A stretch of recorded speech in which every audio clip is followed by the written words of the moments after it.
चलिए जानते हैं देश और दुनिया की सिलेक्टेड काम की और महत्वपूर्ण 25 बड़ी खबरों को सिर्फ 5 मिनट में। पर अभी तक आपने इस वीडियो को लाइक नहीं किया है तो लाइक कर दीजिए। बीजेपी का डबल इंजन, युवाओं पर डबल अत्याचार का प्रतीक। बिहार में छात्रों पर लाठीचार्ज को लेकर बोली प्रियंका गांधी। बर्फीली हवाओं से चुभने लगी ठंड, उत्तर भारत कोहरे व शीतलहर की चपेट में। वहीं 3 से 5 डिग्री गिर सकता है तापमान। भाजपा बोली राहुल नए साल का जश्न मनाने वियतनाम गए, मनमोहन के अस्थि विसर्जन से भी गायब रहे। कांग्रेस बोली परिवार की प्राइवेसी का ध्यान रखा। राम मंदिर के ऊपर से नहीं उड़ पाएंगे हवाई जहाज, एविएशन सेफ्टी के लिए बनेगा टावर, वहीं बिजली से बचाने के लिए लग रहे कॉपर वायर। मेलबर्न टेस्ट में ऑस्ट्रेलिया ने भारत को 184 रन से हराकर सीरीज में 2-1 से बढ़त बनाई। हरदीप पुरी बोली एकता स्थल पर 2 स्मारक की जगह है, लेकिन कांग्रेस बड़ी जगह चाहती है, कहा इसके लिए ट्रस्ट बनेगा। वाजपेयी के समय यही हुआ था। हिमाचल में 2.5 फीट बर्फ, 340 सड़कें बंद। उत्तराखंड में एवलांच का अलर्ट, वहीं कश्मीर में फंसे पर्यटकों के लिए मस्जिद घर खोले। चुनाव से पहले केजरीवाल का एक और बड़ा ऐलान, पुजारी और ग्रंथियों को हर माह मिलेगी 18,000 रुपए सैलरी। महाकुंभ में करोड़ों तीर्थयात्रियों के लिए तैयार होगी बेहतरीन डॉक्टर्स की टीम, वहीं मोबाइल अस्पताल भी होगा तैनात। दिल्ली में आयुष्मान योजना लागू होने का रास्ता साफ, अब 5 लाख रुपए तक का इलाज होगा मुफ्त। राहुल गांधी बोले देवास पुलिस की कस्टडी में हुई दलित की हत्या, कहा भाजपा शासित राज्य में मनोवादी सोच के कारण हो रही ऐसी घटनाएं। केजरीवाल नई दिल्ली आतिशी कालकाजी से चुनाव लड़ेगी, 26-70 सीटों पर आपने कैंडिडेट घोषित किए। 7 स्तरीय सुरक्षा के घेरे में आयोजित होगा महाकुंभ, यूपी सरकार ने दी जानकारी।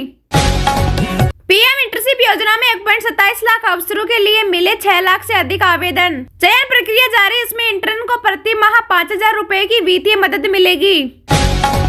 राजनाथ सिंह बोले सुरक्षा के मामले में भारत भाग्यशाली नहीं, कहा दुश्मन अंदर भी है बाहर भी, उनकी गतिविधियों पर पैनी नजर रखना जरूरी। भाजपा बोली ऐसा कोई सगा नहीं जिसे केजरीवाल ने ठगा नहीं। वहीं ऑपरेशन लोटस के आरोप में हरदीप पुरी ने कहा जेल की खातिरदारी से केजरीवाल का मानसिक संतुलन बिगड़ा। शिमला में 2 दिन में 80,000 टूरिस्ट पहुंचे, नए साल पर भीड़ बढ़ी, केवल 10% होटल खाली। वहीं अटल टनल 4 व्हीलर गाड़ियों के लिए खुला। जनवरी में यूपी एमपी समेत 7 राज्यों में भाजपा अध्यक्ष बदले, नया राष्ट्रीय अध्यक्ष फरवरी तक, वहीं 15 जनवरी तक 50% राज्यों में संगठन चुनाव। हिमाचल में बर्फीला तूफान, श्रीनगर एयरपोर्ट पर 24 घंटे बाद उड़ानें शुरू। वहीं भोपाल में ठंड का 58 साल का रिकॉर्ड टूटा। देश में चल रही 136 वंदे भारत ट्रेन, अकेले 2024 में 62 ट्रेनें शुरू हुई। वहीं 3,210 किलोमीटर का ट्रैक इलेक्ट्रिक हुआ। मेरे परिवार को बदनाम किया, मनोज तिवारी, अमित मालवीय पर करूंगा केस। मतदाता सूची विवाद पर बोले संजय सिंह। एलन मस्क ने अमेरिका में H-1B वीजा कार्यक्रम पर फिर उठाए सवाल, बोले इसमें बड़े सुधार की जरूरत। देश का चालू खाता घाटा वित्तीय वर्ष 2025 में जीडीपी का 1% रह सकता है, रिपोर्ट में दावा। यूपी में कड़ाके की ठंड और शीतलहर से ठिठुरे लोग, 6 जनवरी से और बढ़ेगी सर्दी, वहीं कई जिलों में स्कूलें बंद। दिल्ली में बारिश के बाद ठंडी हवाओं का सितम जारी, बढ़ गई ठिठुरन। देश में चालू वित्त वर्ष में 6.6% वृद्धि दर का अनुमान, वहीं अर्थव्यवस्था में लचीलापन बरकरार, आरबीआई रिपोर्ट में दावा। केरल मिनी पाकिस्तान, इसलिए राहुल प्रियंका वहां से जीत कर आते हैं, नीतीश राणा का आपत्तिजनक बयान। बर्फीली हवाओं से चुभने लगी ठंड, उत्तर भारत कोहरे व शीतलहर की चपेट में। वहीं 3 से 5 डिग्री गिर सकता है तापमान। जी हां, पहाड़ी राज्यों में हर तरफ बर्फ की सफेद चादर बिछी है। गुलमर्ग में तापमान -8.5 डिग्री सेल्सियस रिकॉर्ड किया गया। वहीं लेह में न्यूनतम तापमान 0 से 11.5 डिग्री नीचे चला गया। पहाड़ों से आ रहे बर्फ से ठंडी हवाओं ने मैदानों में कंपकपी बढ़ा दी है। पंजाब, हरियाणा, दिल्ली व उत्तर प्रदेश समेत समूचा उत्तर भारत कड़ाके की ठंड की चपेट में है। घने कोहरे के चलते कई स्थानों पर दृश्यता 50 मीटर से शून्य तक दर्ज की गई। दिल्ली में पालम एयरपोर्ट पर दृश्यता 3.50 मीटर दर्ज की गई। इससे सड़क व रेल यातायात प्रभावित रहा। वहीं श्रीनगर को छोड़कर उड़ानों पर कोई खास असर नहीं पड़ा।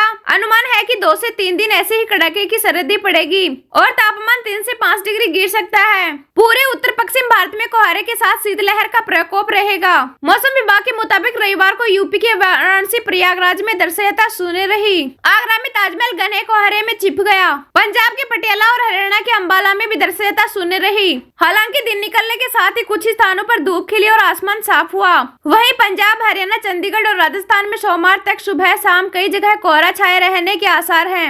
उधर उत्तराखंड में पहाड़ी राज्य में हर तरफ बर्फ की सफेद चादर बिछी है। हिमाचल में 3 राष्ट्रीय राजमार्गों के अलावा 340 सड़कें बंद हैं। लोहाल, स्पीति, शिमला और चंबा में सैकड़ों वाहन फंसे हुए हैं। इससे कश्मीर व उत्तराखंड में ऊंचाई वाले हिस्सों में लोग फंस गए हैं। वहीं राजधानी दिल्ली में रविवार को न्यूनतम तापमान सामान्य से 6 डिग्री अधिक दर्ज किया गया। इसके बावजूद ठंडी हवाओं के चलते ठंड से राहत नहीं मिली और लोग ठिठुरते नजर आए। मौसम विभाग के अनुसार सोमवार से न्यूनतम तापमान में गिरावट आएगी। कई इलाकों में घने कोहरे का येलो अलर्ट जारी किया गया है।